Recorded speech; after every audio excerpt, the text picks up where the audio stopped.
Romanos capítulo 3, versículo 21, pero ahora, aparte de la ley, se ha manifestado la justicia de Dios, que ha sido testificada por la ley y por los profetas. La justicia de Dios, que es por medio de la fe en Jesucristo, para todos los que creen en Él, porque no hay diferencia, por cuanto todos pecaron y están destituidos de la gloria de Dios, siendo justificados gratuitamente por su gracia mediante la redención que es en Cristo Jesús, a quien Dios puso como propiciación por medio de la fe en su sangre para manifestar su justicia, a causa de haber pasado por alto en su paciencia los pecados pasados, con la mira de manifestar en este tiempo su justicia, a fin de que Él sea el justo y el que justifica al que es de la fe de Jesús.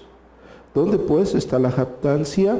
¿Queda excluida por cuál ley? ¿Por la de las obras? No, sino por la ley de la fe. Concluimos pues que el hombre es justificado por fe sin las obras de la ley. ¿Es Dios solamente Dios de los judíos? ¿No es también Dios de los gentiles? Ciertamente, porque Dios es uno, y el que justificará por la fe a los de la circuncisión y por medio de la fe a los de la circuncisión. Luego, por la fe invalidamos la ley en ninguna manera, sino la confirmamos. Muy bien. Hemos llegado a la parte 21, o del versículo 21 del capítulo 3 del texto escrito, o la epístola escrita a los romanos, donde, como ya en otras ocasiones se ha mencionado, es conocido como el corazón del Evangelio. El texto en sí, en su contexto del versículo 21 al versículo 31, o 10 versículos, es un vasto mundo de teología, donde podemos hablar conscientemente de lo que el Antiguo Testamento refiere a la justificación por medio de la fe en la persona de Jesucristo, y qué era lo que verdaderamente el Antiguo Testamento decía para la justificación, es decir, desde cuándo estaba prometida la fe en Jesucristo. Nosotros hemos visto, gracias a la teología del pacto, hemos visualizado gracias a la teología del pacto, independientemente el federalismo de Westminster o de Londres de 1689, y que vemos que es una fe o es un pacto eterno de redención decretado exclusivamente para sus elegidos, con un plan perfecto, no hay ningún plan alterno. Pero aquí podemos ver cómo el apóstol Pablo, después de acusar en los versículos anteriores del capítulo 3 y en el capítulo 2, acusar tanto a judíos como a gentiles de transgresores de la ley de Dios y o serles imputada la ira de Dios por sus transgresiones, aquí ya viene el argumento del apóstol Pablo, del que les he venido hablando en todas estas exposiciones, cómo el apóstol Pablo lo recae de una forma maravillosa, y no solamente lo recae, lo retiene. Se empieza a balancear sobre él teológicamente con sus argumentos, ya que acusó a los gentiles y a los judíos de tener encima la ira de Dios. Cuando decimos ya que los acusó, les hizo ver su pecado, les hizo ver su miseria. Recordemos que el apóstol Pablo está argumentando en base al Antiguo Testamento y en base, claro está, para los gentiles, a la lógica de su pecado, de la conciencia de su pecado, haciéndoles ver que ellos tienen la ley de Dios inscrita en sus corazones, y por lo cual ningún hombre queda sin excusa ante la gloria y magnificencia de nuestro Dios.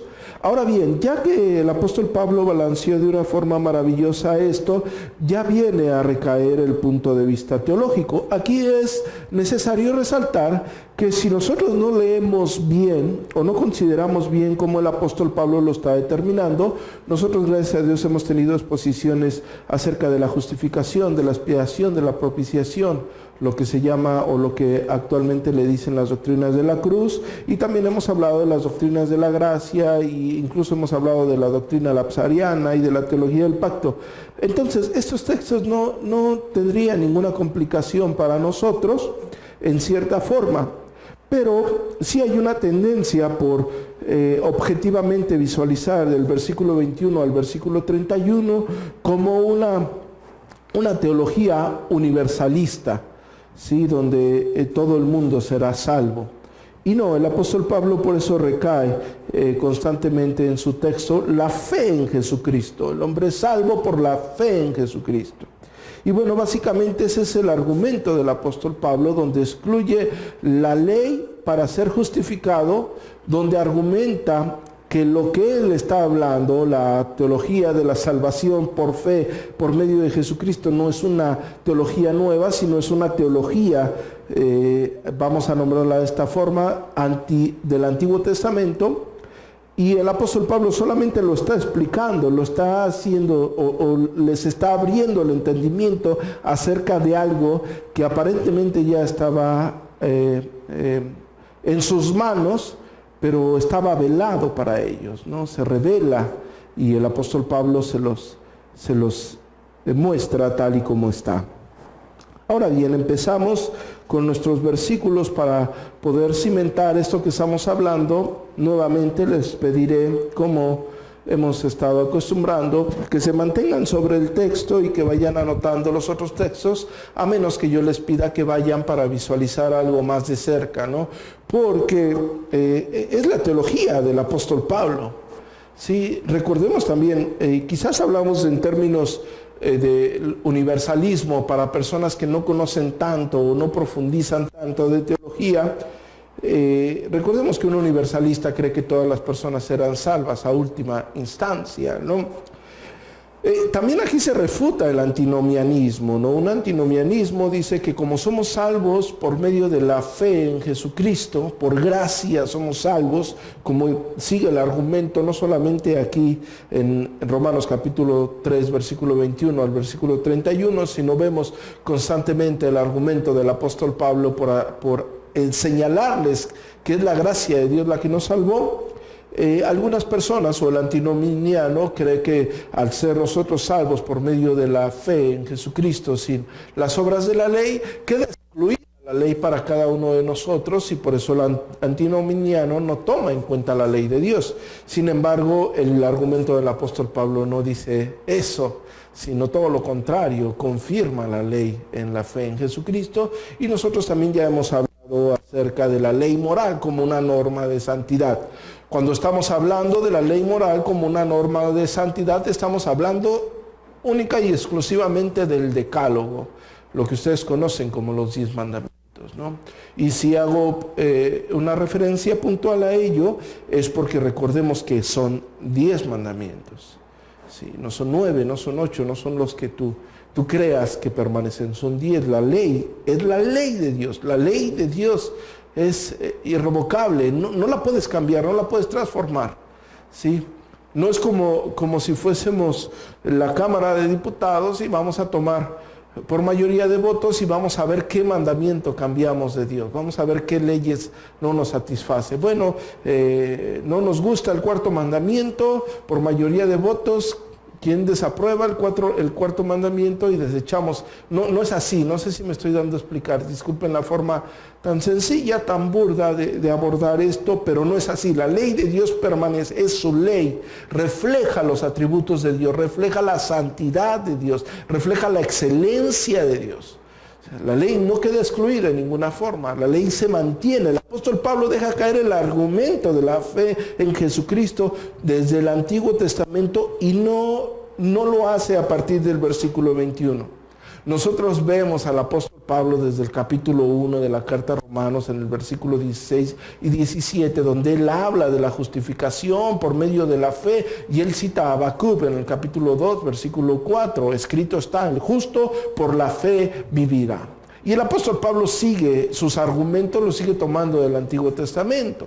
En el inicio del capítulo 3, donde vemos el argumento de la depravación total del hombre, de todos los hombres, la naturaleza caída, donde empieza no hay justo, ni siquiera uno, no hay quien busque a Dios, lo toma del Antiguo Testamento.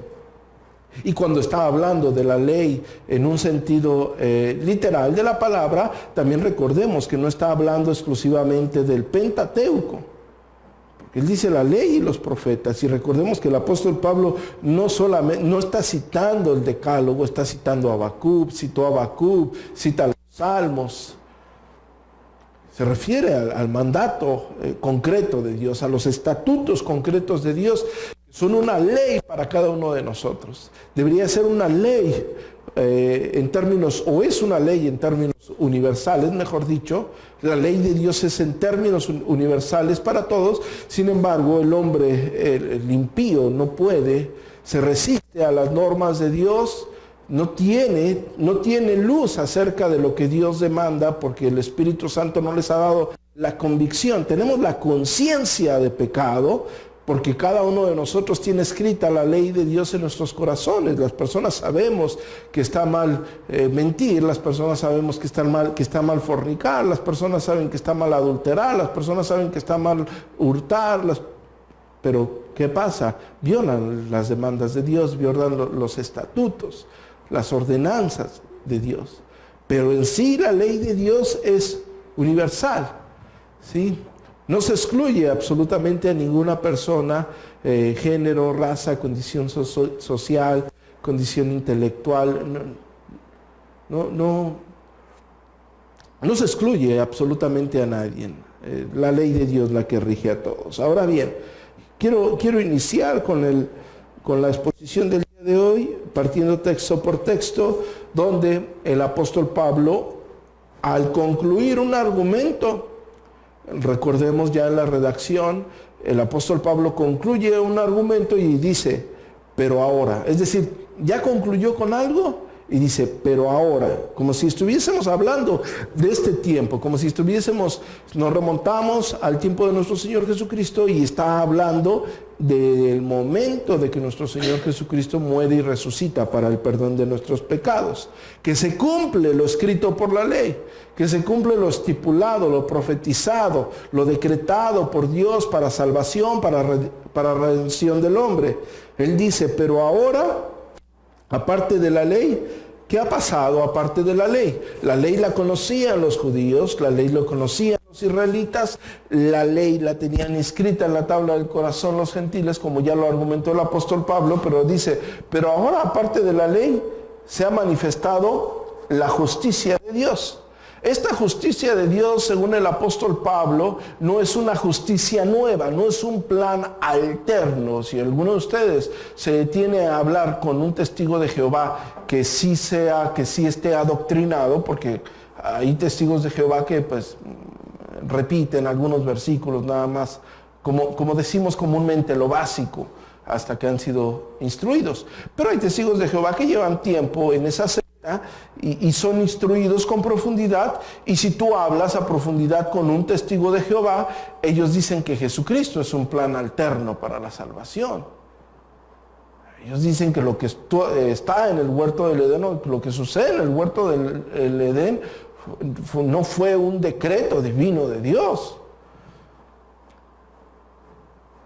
Y que tan solo si vamos al término dispensacionalista, también un dispensacionalista clásico, porque recordemos que hay diferentes tipos de dispensacionalismo, no me voy a detener a hablar de eso, pero recordemos que un dispensacionalista clásico también cree que Dios tenía planes, pero el hombre fallaba en esos planes, y pues a Dios, ¿qué tiene que hacer Dios? Se le tiene que ocurrir otro plan para seguir adelante con la salvación del hombre. No es así. Y el apóstol Pablo lo va a estipular de tal forma, o sea, el peso de la escritura tiene todo el argumento para hacernos entender ese plan eterno de salvación desde antes que el mundo fuese. De hecho lo dice, el apóstol Pablo se lo dice a Tito en el capítulo 1, versículo 13, en la esperanza de la vida eterna, el cual Dios prometió desde antes de los siglos.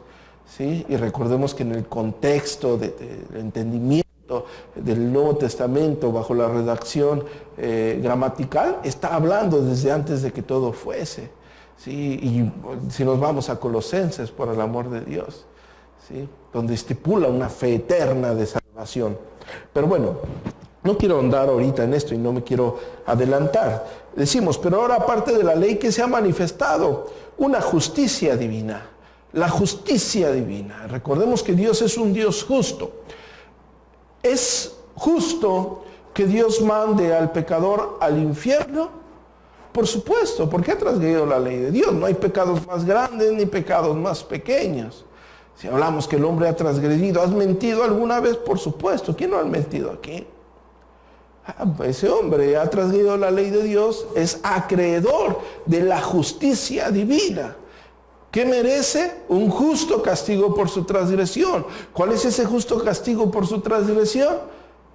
El infierno, la ira de Dios, el castigo eterno.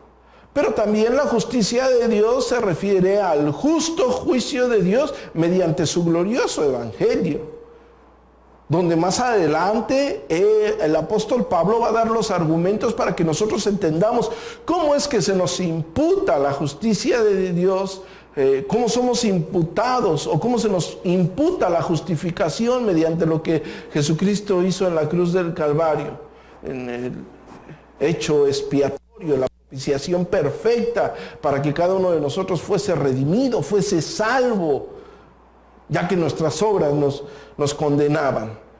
Entonces el apóstol Pablo dice, ya se manifestó, ya está manifiesta la justicia de Dios. Pero esta manifestación de la justicia no es nueva. De hecho, si vamos al libro de Hebreos encontramos el argumento, ¿no? Dicen, ¿cómo fueron salvas las personas en el Antiguo Testamento? Por la fe. Creyó Abraham y ¿qué le pasó? Le fue contado por justicia. ¿Sí? ¿Cómo somos salvos en esta, vamos a llamarles, pero no se confundan, en esta dispensación? ¿Cómo somos salvos? Por medio de la fe en Jesucristo. Entonces el apóstol Pablo no está dando un argumento nuevo, está aclarando. Él dice, se ha manifestado la justicia de Dios, ¿por medio de qué? Testificada por ¿quién? Por la ley y por los profetas. Es decir, ya el argumento bajo el contexto de la ley. ¿Por qué? Porque la ley condena, ¿sí? Dice, pero todo lo que la ley dice, lo dice a los que están bajo la ley, para que toda boca se cierre y todo el mundo quede bajo el juicio de Dios. Ya que por las obras de la ley, ¿qué?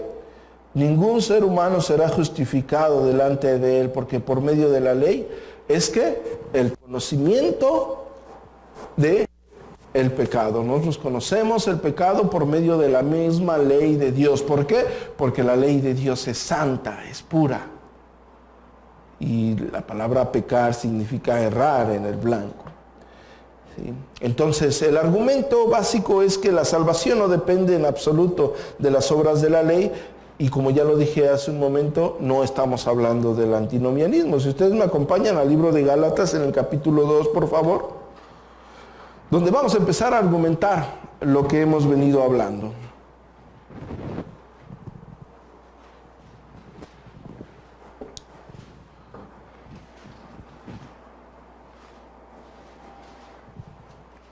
Verán cómo el pensamiento paulino no tiene ninguna contradicción. De hecho, aunque parezca esto de una forma, algunos lo tomen como algo básico, recordemos que una de las herejías contemporáneas, incluso abrazado por iglesias de tono reformado, ha sido la nueva perspectiva de Pablo. Y ha sido creada y difundida por uno de los, entre comillas, y digo entre comillas porque hay mucha teología de parte de la iglesia presbiteriana.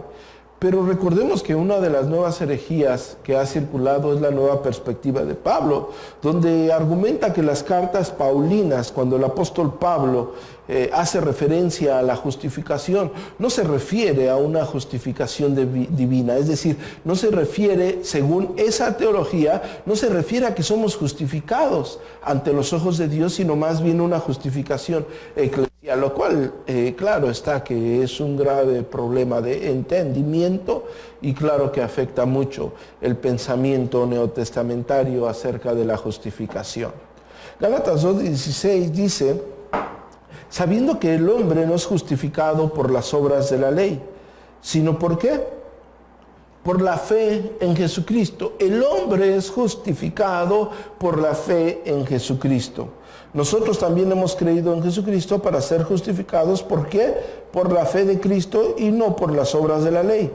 ¿Por qué? Porque es el argumento, porque al final dice, por cuanto por las obras de la ley nadie será justificado. Ninguno de nosotros tiene la capacidad de salvarse a sí mismo. Y las obras de la ley implican que cada uno de nosotros accione a fin de obtener una salvación. Gálatas capítulo 3, versículo 10 dice, porque todos los que dependen de las obras de la ley están bajo maldición. Todos los que dependen de las obras de la ley, el apóstol Pablo lo dice, están bajo maldición. Pues escrito está, maldito todo aquel que no permaneciese en todas las cosas escritas en el libro de la ley para hacerlas. Y que por la ley ninguno se justifica para con Dios. Y es evidente, ¿por qué?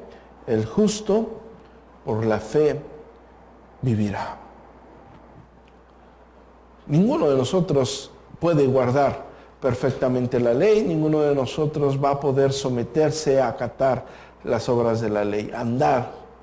Existió un hombre en esta tierra que fue completamente perfecto y sin pecado, y el apóstol Pablo en su carta a Corintios lo define como el que no conoció pecado. Por nosotros se hizo pecado. Segunda de Corintios capítulo 5 versículo 20 dice, así que somos embajadores en el nombre de Cristo, como si Dios rogase por medio de nosotros, o rogamos en el nombre de Cristo, reconciliaos con Dios. Al que no conoció pecado, dice el apóstol Pablo, que por nosotros hizo pecado.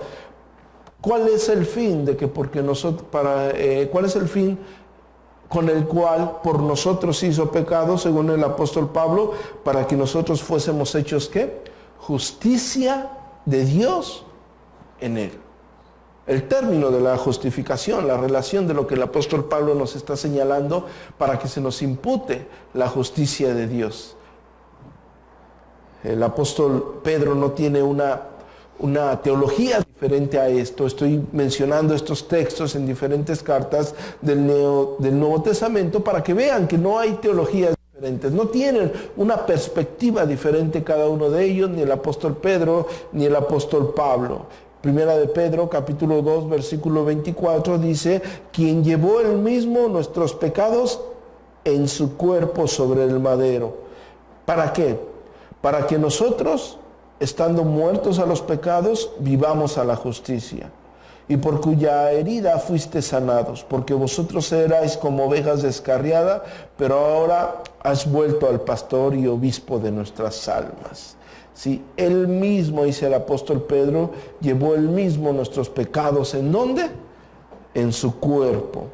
¿Para qué? Para que nosotros, estando muertos a los pecados, vivamos a la justicia. Vivamos por su justa justicia. Ahora recordamos, y hago otra vez la referencia, que cuando el apóstol Pablo nos está diciendo, ha sido testificada por la ley y los profetas, es que no es una teología nueva. Y nosotros podemos ver en tono tipológico, sabemos que podemos hablar, o sentar a hablar toda la tarde con referente a lo que se anuncia en el Antiguo Testamento acerca de Cristo, ya que el mismo Señor Jesucristo en el camino de Emaús les dice, tardos de corazón para entender todo lo que se decía de mí, por la ley, por los profetas, por los libros de los Salmos, todo lo que se hablaba de él en el Antiguo Testamento, todo lo que se refería acerca de lo que el Cristo debía de padecer y cómo es que él iba a redimir a su pueblo eternamente. Pero si bien tenemos un texto que brinda más luz en un tono literal para no permanecer en oscuridad en esto, pero tampoco dejar caer todo el peso de la ley, porque cuando estamos hablando, todo el peso de la Escritura, porque cuando estamos hablando de lo que fue testificado por la ley y por los profetas acerca de la fe en Jesucristo para salvación, para redención a nuestra alma, nos tendríamos que sentar a hablar desde el primer versículo de Génesis, ¿sí?, hasta que termina el Antiguo Testamento. ¿Por qué? Porque en cada línea encontramos cómo va dando una luz a tono progresivo acerca de la salvación en la persona de Jesucristo para nuestra redención. Pero sí hay un texto que nos dé más seña acerca de esto que hemos venido tocando, aparte de lo del camino de Emaús, está en Hebreos capítulo 9, versículo 23, donde les voy a pedir que vayan.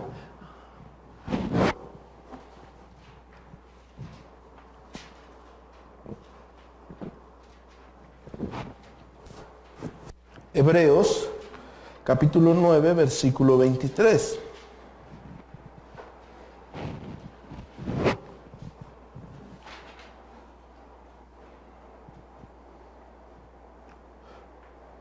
Fue pues necesario que las figuras de las cosas celestiales fueran purificadas así, pero las cosas celestiales mismas con mejores sacrificios que estos. Versículo 24, porque no entró Cristo en el santuario hecho de mano, figura del ¿qué? Del verdadero, sino en el cielo mismo, para presentarse ahora por nosotros ante Dios.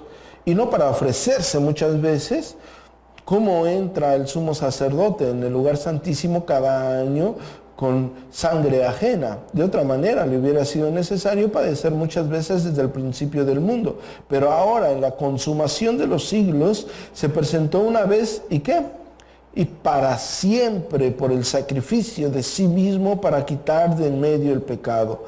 Y de la manera que está establecida para los hombres morar una sola vez, y después de esto el juicio. Así también Cristo fue ofrecido una sola vez para llevar los pecados de muchos, y aparecerá por segunda vez en relación con el pecado para salvar a los que en él esperan. Bueno, el argumento de la justificación, algo anunciado en el Antiguo Testamento, para redención de nuestros pecados.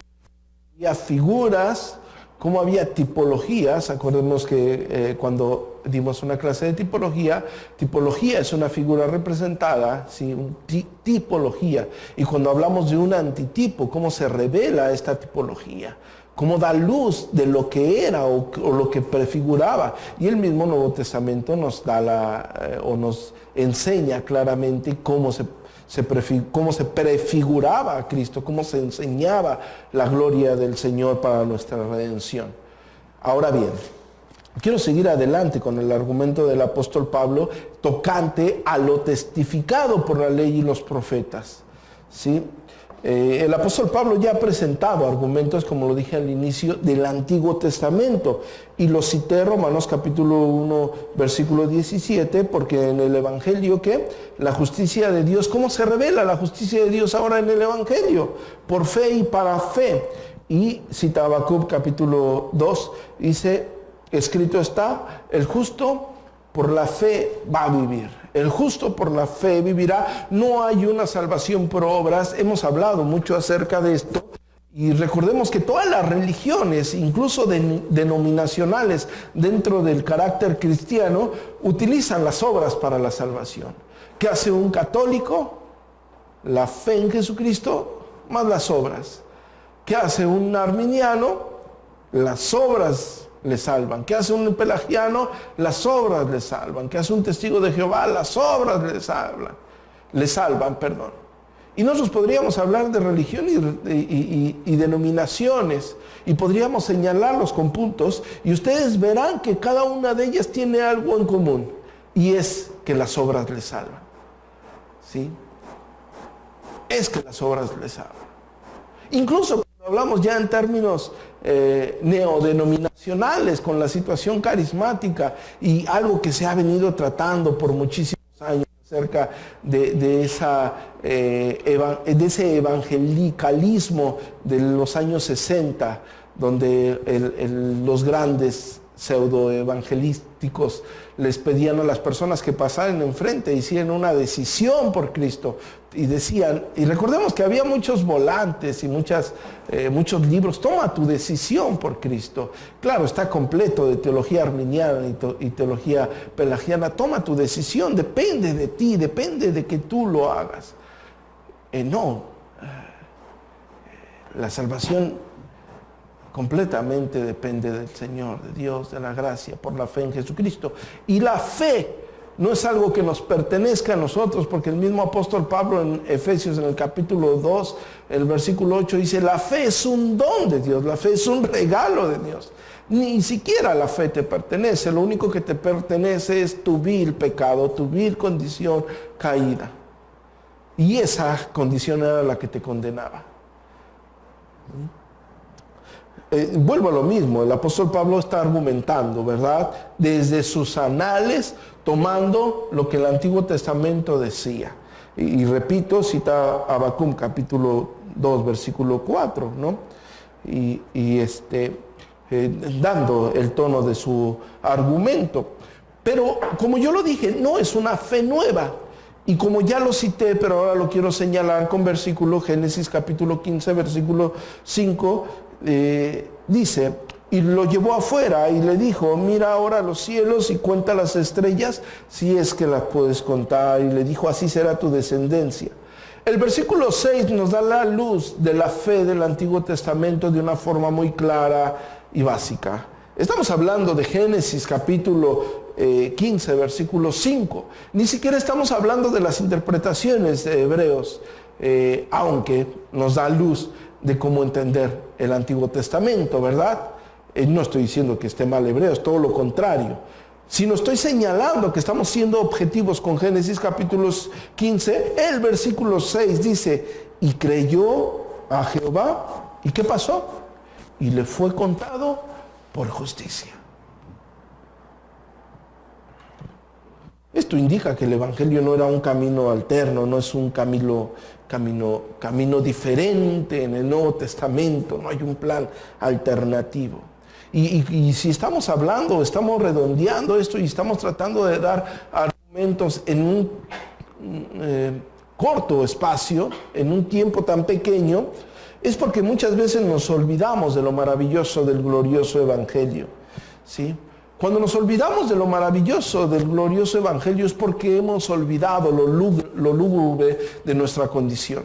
Hemos desechado el entendimiento de quiénes somos realmente, de nuestra condición caída, de nuestra naturaleza perversa y pecaminosa, inclinada constantemente al mal, desechando la gloria de Dios y ensoberbecidos, reconociendo que necesitamos un Salvador. A pesar de ello, no volvíamos a ver nuestra naturaleza tan desgraciada. ¿Qué fue por lo que murió nuestro Señor Jesucristo? Por nuestro pecado. Volteamos a ver cuestiones externas, cuestiones ajenas al verdadero fin por el cual Cristo vino a esta tierra. ¿Cuál es y cuál será el verdadero fin por el que Cristo vino a esta tierra? Es porque tus pecados y tu miseria son muchas. Y es porque necesitamos ardientemente un Salvador. No es para que tú estés bien en esta tierra, no es para que tus negocios prosperen, no es para que tus sueños se realicen. Si bien recordamos que tanto inconversos como conversos, la Escritura lo enseña, Dios hace salir el sol para justos e injustos, ¿no? Y bien, si te esfuerzas y trabajas y Dios así lo quiere, puede prosperar tus pasos. Pero lo que vino a hacer Jesucristo a esta tierra, el verdadero fin para cada uno de nosotros, de lo que Jesucristo hizo en la cruz del Calvario, es el perdón, el glorioso perdón de nuestros pecados. Que nuestra mente, entenebrecida por esa lúgubre condición, no oscurezca la gloria de lo que verdaderamente significa creer en Jesucristo. De lo que verdaderamente significa creer en Jesucristo es que tus pecados han sido perdonados gratuitamente. A pesar de que tu miseria es mucha, a pesar de que tus pecados son muchos y tus obras nunca podrían reconciliarse con Dios, Dios en un plan eterno de redención te justificó mediante lo que Jesucristo hizo en la cruz del Calvario. Y si hay un texto que hable de una forma más clara acerca de esto, está en Romanos capítulo 5, versículo 6. Porque Cristo, cuando aún éramos débiles, a su tiempo, ¿por quién murió? ¿Por el que se creía buena persona? ¿Por el que se creía más sabio? ¿Por el que se... No. Cuando aún éramos débiles, a su tiempo murió, ¿por quién? Por los impíos. ¿Quiénes son los impíos? Todo el hombre en esta tierra, todo ser humano en esta tierra. Todo ser humano, como el argumento del apóstol Pablo lo va a decir más adelante en la carta a Romanos, está destituido de la gloria de Dios, porque no hay justo ni siquiera uno. Cuando aún éramos débiles, a su tiempo murió ¿por quiénes? Por los impíos. Ciertamente apenas morirá alguno por un justo. Con todo, pudiera ser que alguno osara morir por el bueno. Mas Dios muestra su amor para con nosotros, en que siendo ¿qué? Aún pecadores, Cristo murió por nosotros. Pues mucho más, estando ya justificados en su sangre, por él seremos salvos ¿de qué? De la ira.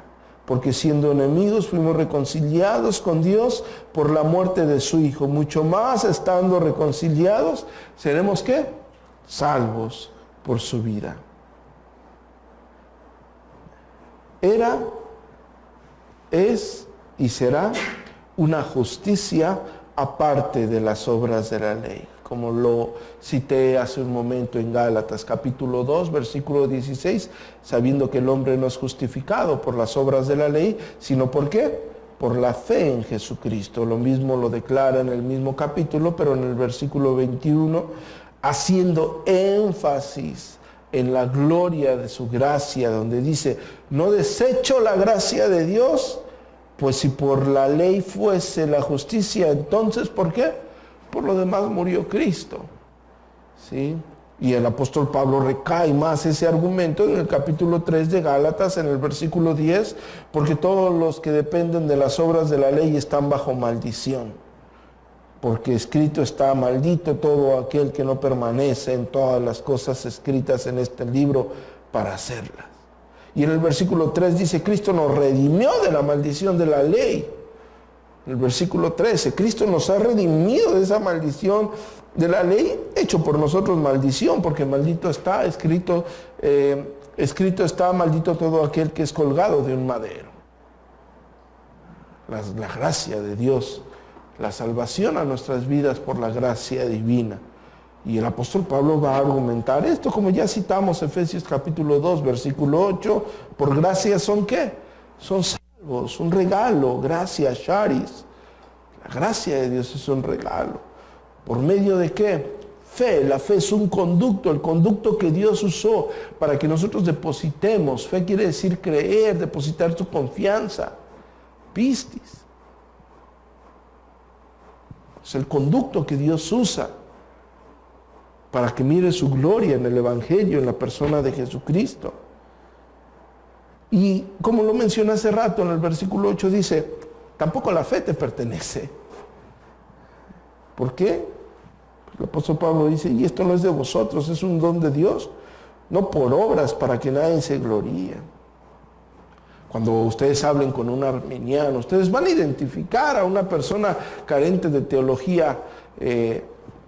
No es que vaya a ser una paradoja, pero carente de teología teocéntrica. ¿Sí? Hay teología teocéntrica, me estoy refiriendo centrada en Dios. ¿Sí? Que tu mente o el entendimiento de lo que Dios ha revelado esté centrado en Dios.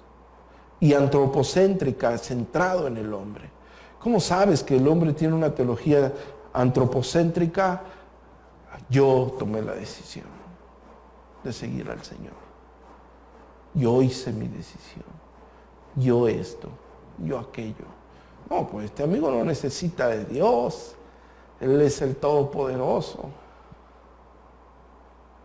No, Dios hizo una obra sobrenatural en la vida de un ser miserable y ruin, incapaz de salvarse por sí mismo, incapaz de hacer algo para obtener su salvación, igual de vil, igual de ruin que todos nosotros, igual de necesitado. Pero es Dios, mediante su gracia, su decreto eterno de redimir a sus santos elegidos para estar eternamente con Él. Es Dios quien hace la obra de principio a fin. Es Dios quien nos sostiene en su preciosa mano.